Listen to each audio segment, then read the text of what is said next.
Bienvenidos a Conversaciones Maestras, un espacio entre colegas para generar encuentros alrededor de la educación. Hoy estamos con Jairo, Sí, del Líbano, Tolima, sí, de la vereda Latrina, así tú ya no vivas allá. es correcto. Eso lo llevas en el alma, ¿cierto? Y en el cuerpo, y en la cabeza, y en la ropa, en todos lados. Y esas raíces son las que te han llevado por este camino, por la tierra, por el habla, por el lenguaje. Sí, pues desde que Por la estaba, lengua. exactamente, desde que estaba pues en el campo, porque nací en el Líbano, nací en el campo, estudié en el campo, el colegio lo hice pues en la cabecera municipal, porque es el lugar donde estaban pues los colegios. Eh, pero como en ese mundo académico uno empieza como a adquirir saberes, muchas preguntas, muchas inquietudes, interrogantes, llega un momento donde como que tú te das cuenta y como que no te sientes parte de, como que no eres campesino, como que no naciste en el campo. Y este recorrido un poco por estar con otras personas, con comunidades, con campesinos, con indígenas de distintas partes del país, en algún momento de escritura, de pensarse uno mismo sobre lo que escribe también, que es un nivel de conciencia también. Me di cuenta que yo era campesino como muchas de esas personas que he acompañado. Espérate, hiciste un salto, hiciste de la trina de tu tierra a lo académico. Sí. Y ahí te perdiste En el mundo en el académico, mundo sí, de las palabras, de las reflexiones, de los pensamientos, exacto, de la de la formación, de formación. estudiar, de hacer una carrera, de Pero ¿cómo fue ese profesionalizarte. tránsito? ¿Cómo fue que saliste del campo a ese mundo académico? ¿Cómo esa brecha que tú me decías se fue generando en ti? Sí, pues mira, uno viviendo en el campo, de alguna manera lo que te oferta, lo que te ofrece también la escuela, es que para poder como que, entre comillas, existir y ser alguien que En te la vida, proyectas en la vida, como suele decir los asumirse, papás, sí. exacto, pues tienes que seguir estudiando. Y lo Sí. primero es, no hay recursos. La universidad está lejos en este caso. Lo más cercano, de acuerdo a lo que encontré y quería estudiar, estaba Bogotá.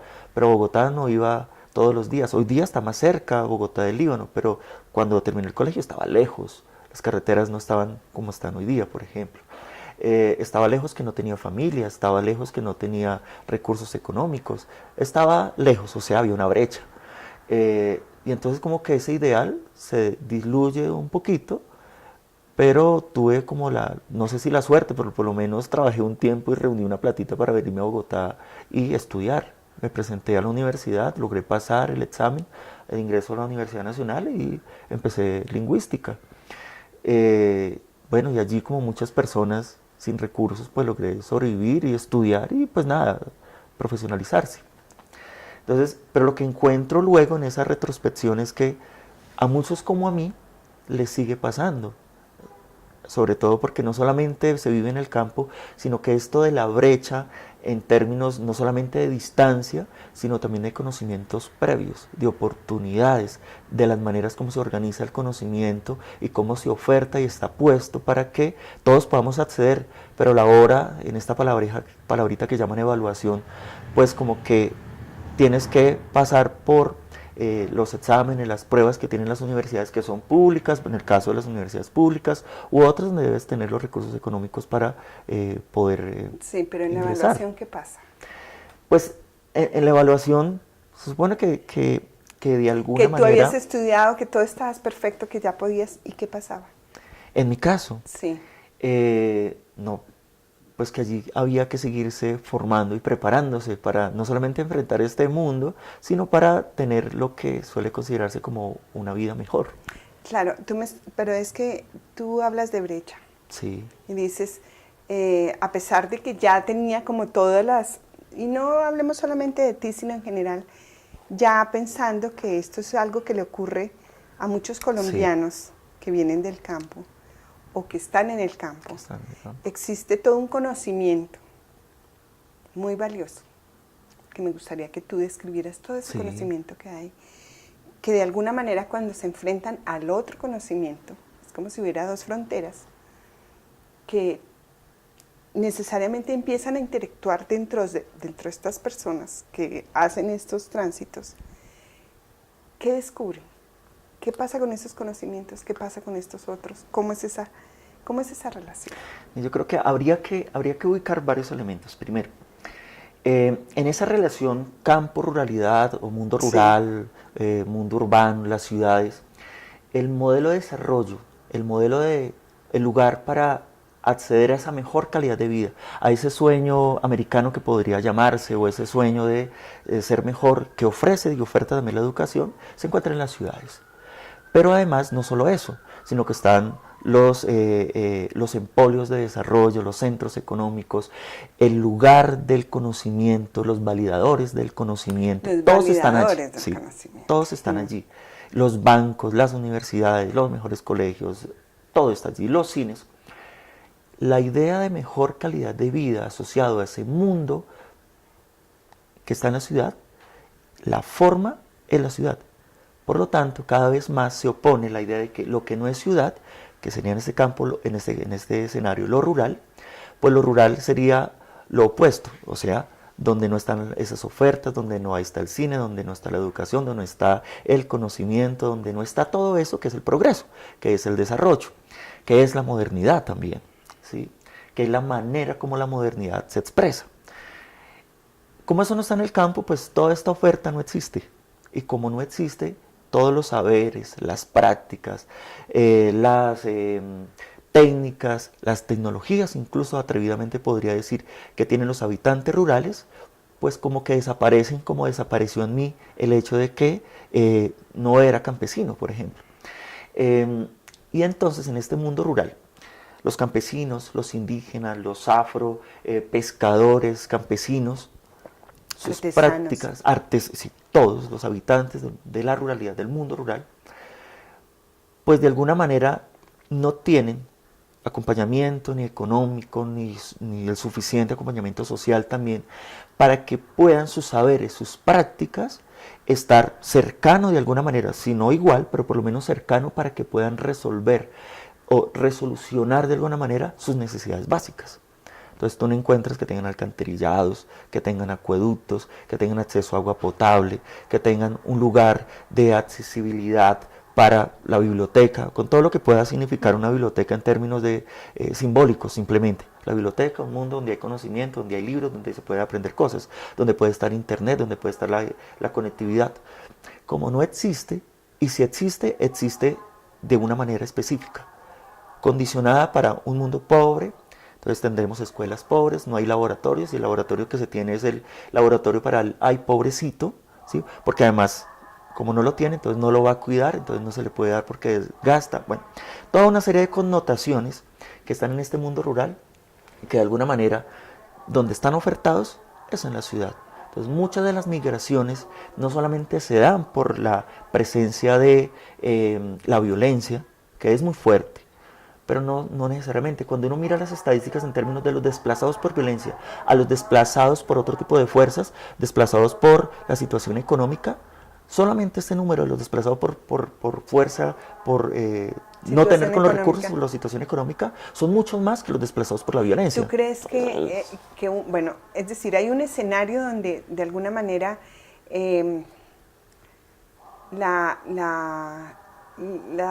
la oferta del progreso es muy atractiva? Sí. Y da muchas aparentes ventajas. Y digamos, ese escenario con esas ventajas como que absorbe la fragilidad y la vulnerabilidad de un universo que desconoce sus conocimientos. Sí. Porque de alguna manera, digamos que sí, la falta de acceso a todo este universo, bien sea por muchos efectos, uno de esos es la pobreza. ¿Tú dirías que la educación cómo juega un papel ahí para el reconocimiento de también la potencia que hay acá? Porque sí, creo que si ponemos que aquí hay una debilidad y aquí hay una fuerza, pues estamos poniendo luces también un poco solamente estamos enfocando, sí, solamente privilegiando. ¿Cómo es aquí la función de la educación para como sí, equilibrar, digamos, o yo no sé, nutrir lo que tú quieras? Sí. Ahí ya no solo investigaciones, publicaciones hace ya muchos años que caracterizan, para el caso del mundo rural, lo educativo. Casi siempre se hace sobre la base de la carencia y el mundo de las carencias que hay en el mundo rural.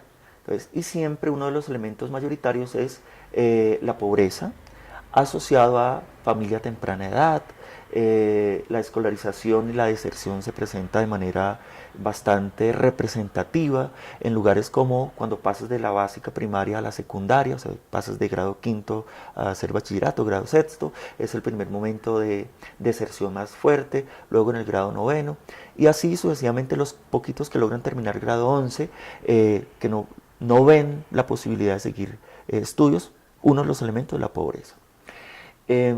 Dos, en esta misma dinámica, yo estaba diciéndoles, hay muchas investigaciones que caracterizan ese mundo por las carencias, pero poco o no tanto se dice sobre lo que pasa al interior de las prácticas, de los saberes tanto de los docentes, de los estudiantes o de la comunidad en general. ¿Como ¿sí? cuáles, por ejemplo? Y entonces, sí, pero antes que eso, son reemplazados entonces por una idea de desarrollo, una idea de mundo mejor que está fraguado por un tipo de currículo, un currículo universal y generalizado, que se aplica a través de las políticas nacionales o lineamientos generales de educación, que es igual para todos. Yo atrevidamente te podría decir que es igual en Latinoamérica, es igual en Colombia, y el de Colombia es igual a Bogotá, y el de Bogotá es igual a cualquier parte del mundo rural. Casi que incluido poblaciones afroindígenas, con el respeto de ellos, pero diciendo que las particularidades de etnoeducación vienen construyéndose para ellos dinámicas, pero que no todo el mundo desarrolla de la misma manera. Cuando hablamos de currículo estamos diciendo que la ideología, o sea, la visión de mundo que se tiene es transmitida de la misma manera. Entonces, claro, no encuentras la posibilidad que incluso en el mundo rural, en un aula de clase, tú encuentres que pueda integrarse esas prácticas y esos mundos y esos saberes.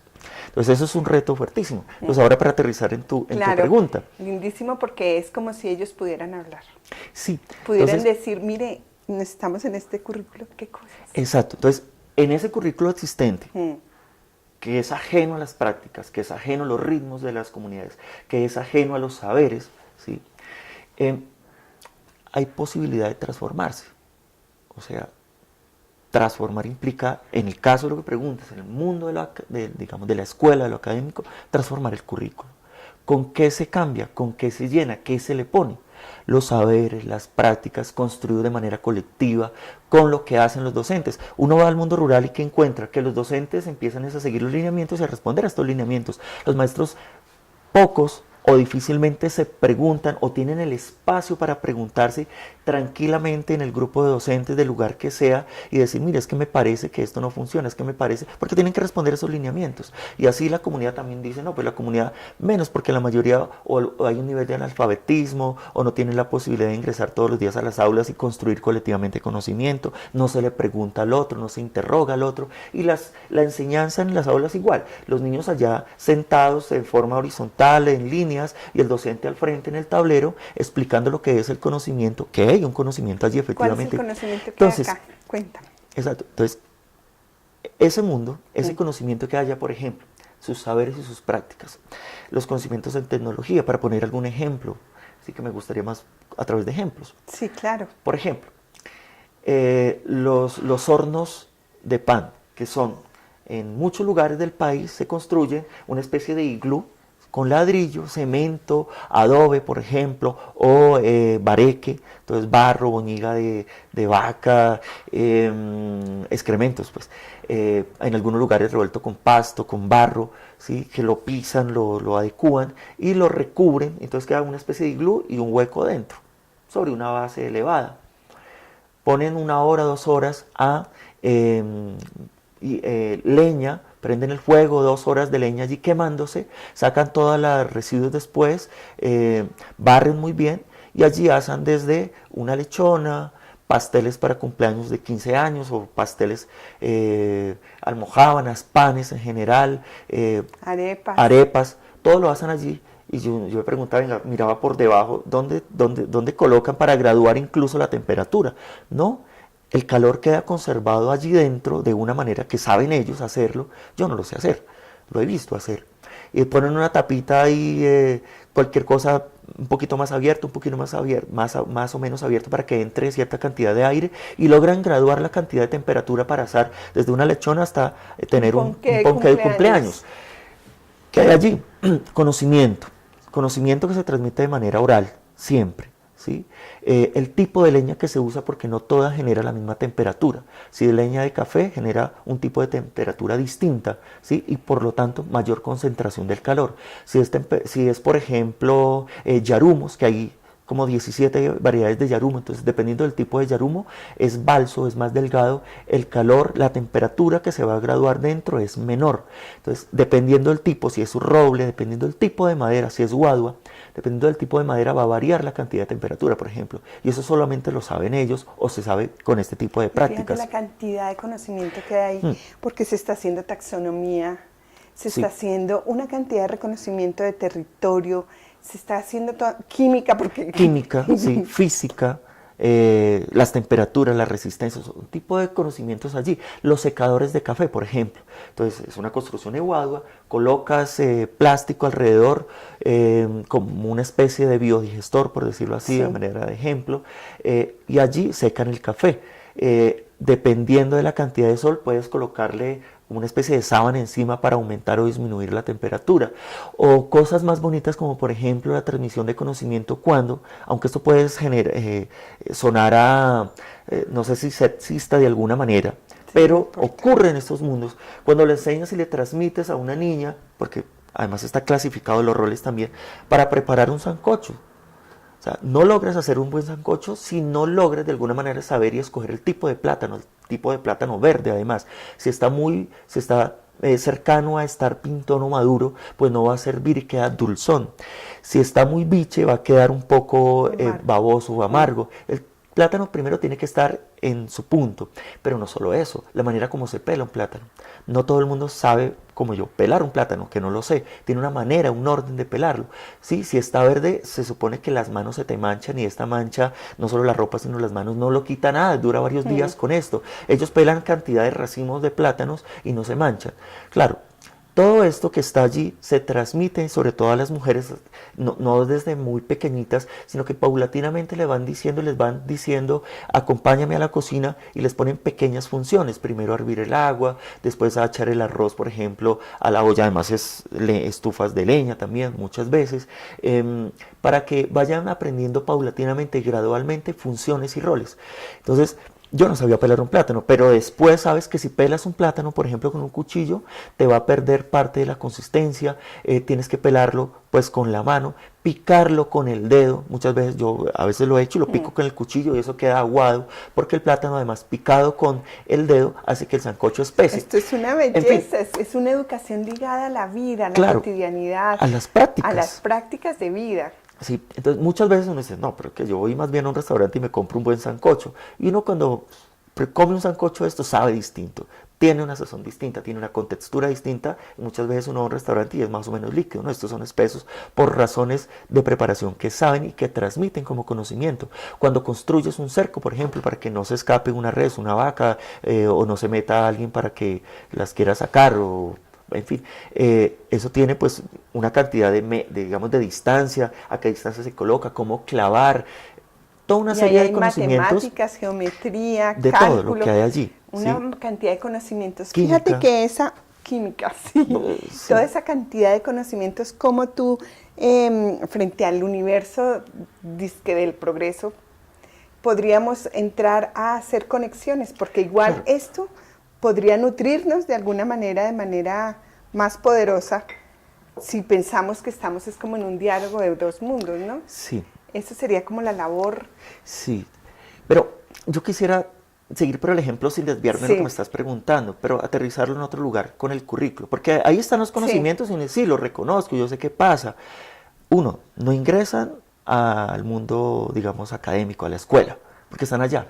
Y habrán muchos otros, los conocimientos de los abuelos, de los mayores, pero para sintetizar. Primero, no ingresan a la academia, o sea, no tienen permitido el ingreso, porque está la idea de cómo los volvemos currículo, primero, y cómo lo responden esos saberes a los lineamientos generales, segundo. Pero luego una cosa que es bien distante también en el ámbito general de la educación, y es que los saberes o los conocimientos no responden a las dinámicas de los lugares, y dos, no aportan a la solución de los problemas de las comunidades, indistintamente si están en la ciudad o si están en el mundo rural. Entonces esto es una distancia que puede ser una brecha, digamos, porque claro, cuando hablas de la brecha, ¿de qué hablamos? De que hay una distancia, sí, de conocimientos, pero también una brecha en la que los conocimientos no tienen una aplicación real, o sea, como que no sirven para nada. Entonces, una de las razones por las cuales muchos de esos conocimientos rurales, también de los indígenas, también de los campesinos, no tienen asidero en las prácticas y en los currículos, es que no representan nada para solucionar ningún problema de nadie. Y uno se pregunta, entonces, ¿para qué es la educación? ¿Para tener títulos? ¿Para soñar con un mejor futuro en términos de tengo un mejor futuro yo, que salí del campo, se me olvidó que era campesino, ahora ya recordé que era campesino, entonces soy docente en la universidad y tengo proyectos y trabajo en instituciones y gano más y tengo títulos? ¿O la educación es para otra cosa? ¿Para qué es la educación? ¿Sí? Para solucionar problemas en la comunidad, para que el conocimiento avance, para que haya transformación en la ciencia, o sea, ¿para qué cosas? Entonces, preguntarse esto antes de, porque lo que te estoy describiendo es bonito, sí, puede sonar bonito, pero no tendría ninguna funcionalidad si para las comunidades no es para resolver los problemas básicos de su cotidianidad, porque entonces, ¿quién los va a solucionar? ¿La ciudad con sus arsenal de conocimientos o cómo? O sea, ¿para qué es? Entonces, yo quisiera aterrizarlo allí porque allí es donde tendría algún sentido. Entonces, poner esos conocimientos, esas prácticas en un currículo para potenciar los conocimientos, para potenciar esos saberes que tienen, porque tienen un asidero concreto, porque hay muchas falencias en el mundo rural, pobreza, no desarrollo o no un tipo de desarrollo, porque ellos tienen un tipo de desarrollo, no es el desarrollo. Entonces, ¿para qué debe funcionar esos saberes y esas prácticas? Si es para solucionar, primero para potencializar los símbolos, los conocimientos, los saberes, los cantos, los ritos, los bailes, la liberación del cuerpo, no sé, todas estas, si no es para eso, pues no tiene sentido, no tendría una razón de ser. Y como no está tan clara esa razón de ser, por eso está alejada, por eso no tiene sentido que estén muchas veces y se lo pelean y lo luchan, o simplemente se quedan relegados. Entonces, los problemas en transporte, los problemas en las minerías, digamos problemas porque están allí y entonces uno sabe que se necesita que haya exploración minera, que se saquen recursos, sí, pero una cosa es esa y otra cosa es que las cosas que necesita también el mundo rural para solucionar sus problemas básicos no necesariamente es extrayendo esos materiales. ¿Cómo podrían ellos solucionar? ¿Se les pregunta a ellos? ¿Se les consulta a ellos? ¿Se construye con ellos? ¿Aprendemos de ellos? Aprendemos de ellos. Es que el gran reto de la educación quizás desde esta perspectiva que tú nos abres con esa luz como de olores, de sensaciones, de piel, de cuerpo, de ritmos, es como está ligada completamente a una nueva sensorialidad. Creo que a la sensorialidad más profunda de todos, ¿cierto? Sí. Nos pone en el reto también de aprender desde la perspectiva que educar no solamente es quien cree saber, sino quien está dispuesto a aprender. Sí. Y si pudiéramos hacer un círculo de nutrición, de aprendizaje, de allá para acá y de aquí para allá, es decir, que fuera como una cosa que entra en un ritmo de mutua conversación y nutrición, sí estaríamos aprendiendo y sí estaríamos educándonos, ¿cierto? Como en un continuum que llama. Sí. O sea, no empieza en un lugar, sino que también puede finalizar en ese lugar donde inicia y viceversa. O sea, va y viene. ¿Cuál sería esa metáfora? ¿Cuál sería? Porque ¿La metáfora del eterno retorno? No creo. pero podría ser como la del mar, como la del día y la noche, ¿cierto? Sí, claro, es una dualidad. De hecho, vivimos alrededor de dualidades. Muchas veces, yo en algún ejemplo tonto, pero no vas a la playa sin ir al mar. ¿Sí? Existe el yin y el yang, el día y la noche, la luna y el sol, el hombre y la mujer, lo femenino y lo masculino, lo blanco. Digamos, el mundo está acompasado alrededor de este tipo de oposiciones, el campo y lo rural, porque está hiperligado. Hiperligado, es decir, que casi que podríamos decir que respiramos el mismo aire. Claro. Muchas gracias, Jairo. Bueno. Que estés bien.